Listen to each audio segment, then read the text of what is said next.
todos, hoy no te voy a hablar de libros, o tal vez sí. Todos sabemos que la mayoría de películas están basadas en novelas o libros, o algún contenido literario. Y también sabemos que es muy difícil adaptar de manera tanto fiel como entretenida el contenido de un libro al pasarlo a una película. Y por eso muchos contenidos audiovisuales se quedan cortos a la hora de plasmar la misma historia habida en páginas de papel o en un documento PDF. Pero no por todos esos detalles vamos a olvidar que hay personas que prefieren 1000 veces ver una película que leer un libro. Y destruyendo el mito de que el libro siempre es mejor que la película, hoy te traigo qué películas superan a sus versiones literarias.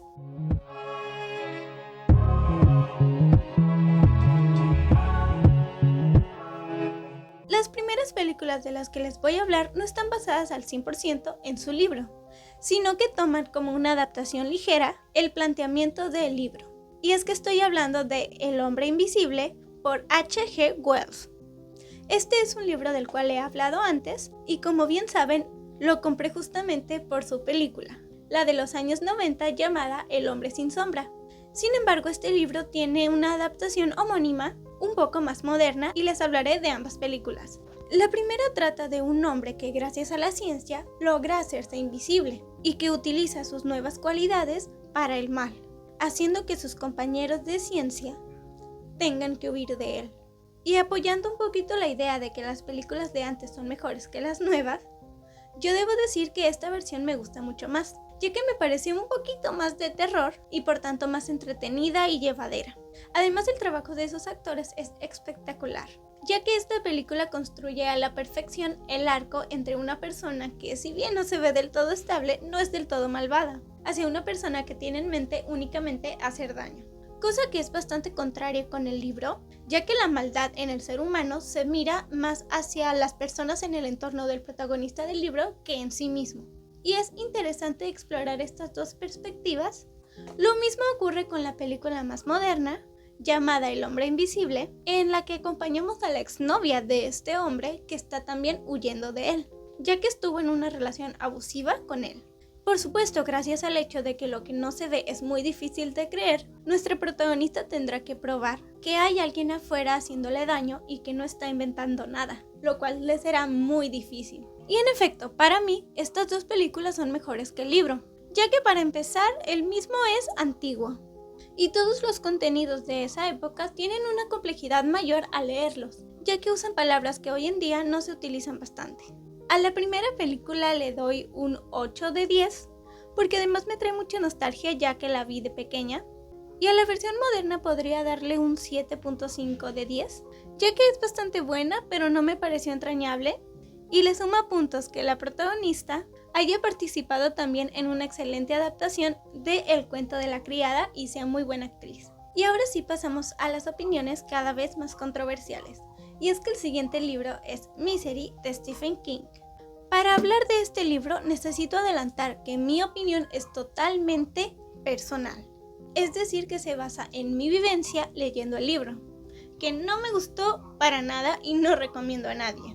Primero déjenme darles un poco de contexto de cómo fue mi experiencia leyendo este libro, ya que la edición que yo poseo es una traducción española, y por tanto muchas palabras y muchas oraciones utilizadas en la narración de este libro me parecen bastante discordantes con mi propio lenguaje, que me interrumpió bastante la inmersión con las cosas que estaban sucediendo en el libro.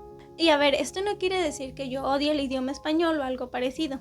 De hecho, la mayoría de libros de otro idioma traducidos al español que tengo en mi poder son traducciones españolas y me parecen muy buenas. Y como este libro planea ser terrorífico, el leer una palabra que no entendía en un momento de gran tensión me sacaba bastante de esa atmósfera. Ahora, con la historia del libro per se, me parece que está bien estructurada y explica los hechos de una forma correcta. Entiendo perfectamente a Annie, así como entiendo a Paul Sheldon. Sin embargo, en este libro siento que le dieron mucho más protagonismo a Paul que a Annie, cosa que sucedió al contrario en la película y para mí funciona mejor. En la película estamos inmersos en el mundo de Annie Wilker, una absoluta fanática que era todo por quedarse con su autor favorito. Y muchas de nosotros como lectoras nos hemos identificado con ella. Por eso me gusta mucho más ver la película. Porque si bien ambos contenidos hacen un muy buen trabajo al dejarnos saber que las acciones de Annie están mal, en la película podemos sumergirnos más en estas acciones que en el libro, ya que vemos con nuestros propios ojos el disfrute de Annie al cometerlas, siendo que en el libro estas atrocidades son únicamente vistas por Paul. Además, una cosa súper valiosa en la historia es el paisaje, la atmósfera, y por supuesto sabemos que un ambiente se entiende mucho mejor si se ve visualmente, y la película hace un gran trabajo con esto. Todo el reparto es grandioso, pero en esta película actúa la mismísima encarnación de Annie Wilker. Y por supuesto, como a mí me pasó, al leer el libro no pude pensar en otra persona que no fuera ella, y claramente eso le suma puntos. A esta película le doy un 8 de 10 porque es sumamente entretenida y es de esas películas que puedes ver sin haber leído en absoluto el libro y vas a entender por completo. A continuación, señoras y señores, una obviedad.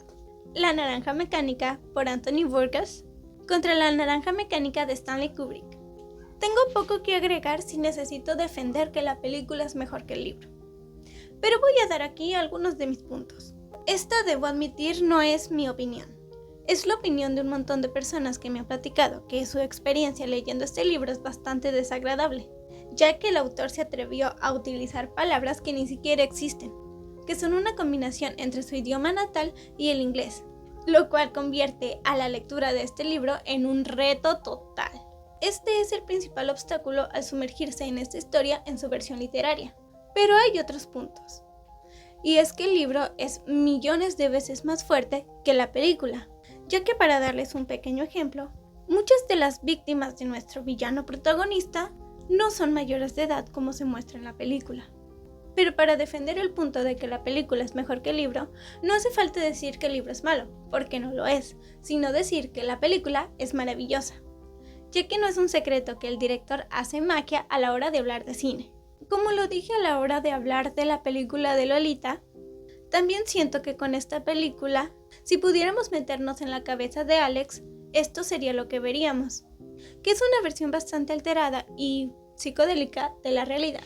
Otra cosa primordial en la película que no se puede hacer leyendo el libro es conectar por completo con el amor que nuestro protagonista tiene por el músico Mozart, ya que es necesario escucharlo para sumergirnos en esta pasión.